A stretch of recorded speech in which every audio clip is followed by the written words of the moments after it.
بننے میں محنت کی ضرورت ہے، نگہبانی کی ضرورت ہے۔ بگڑنے کے لیے کچھ محنت نہیں، محنت کو چھوڑنا ہے خود بگڑے گا، لیکن بننے کے لیے کچھ محنت کرنی پڑے گی۔ بری صحبت سے بچنا ضروری، فجار و فساق کی صحبت سے بچنا۔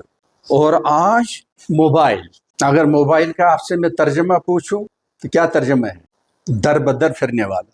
عربی میں اس کا بہترین ترجمہ ہے الجوال، بہت پھرنے والا، در بدر۔ تو اگر آپ کو در بدر پھرنا ہے تو بس اس کو ہاتھ میں لے لو، ہماری کنٹرول میں تو ہے نہیں۔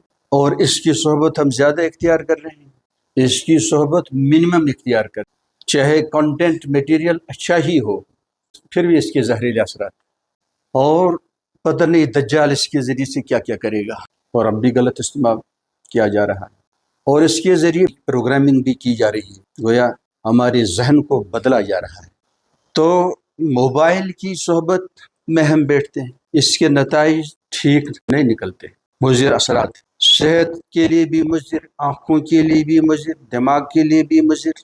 تو اس کی کمپینی سے ہمیں باہر نکل کر اللہ سبحانہ و تعالیٰ کی صحبت میں بیٹھنا چاہیے۔ وہ کیسے ممکن ہے؟ وہ ہے یہی قرآن عظیم، ٹھیک سے ٹائم نکال کر تنہائی میں سکون کے ساتھ بیٹھا، اور ایک کمرے کو ایسا بنائے جو وینٹیلیٹڈ بھی ہو، مناسب ڈیکوریشن بھی ہو، کچھ خوشبو بھی ہو، اور پھر اللہ سے مانگے بھی، میرے مولا میں نے یہ تھوڑا سا ٹائم آپ کے لیے نکالی کہ میں آپ کی بارگاہ میں حاضر، آپ کا کلام آپ کو سناؤں، آپ کا کلام آپ کو ہم لوگوں کو سناتے ہیں۔